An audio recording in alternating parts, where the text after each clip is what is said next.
إياك نستعين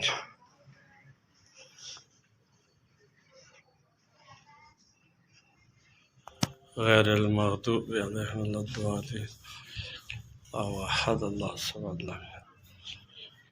یہ جی جنرل ضیاء الحق صاحب کی جست خاکی یہاں پہ مدفن ہے، اور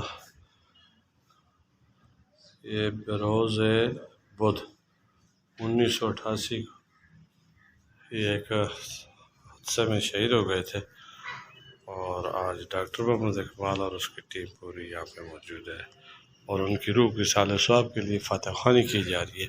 اس وقت ہم موجود ہیں فیصل مسجد اسلام آباد میں، اور میں ہوں میر افضل گلزار. آپ دیکھ رہے ہیں DMM نیوز، اور اب ہم جائیں گے مسجد میں نماز ادائیگی کے لیے. یہ مقبرہ تھا جنرل ضیاء الحق مرحوم کا، جو فیصل مسجد کے احاطے میں مدفن ہے، اور آج بھی ان کے پرستار ان کے مزار پر آتے ہیں اور ان کی روح کو اصالہ ثواب کے لیے فاتح خوانی کرتے ہیں.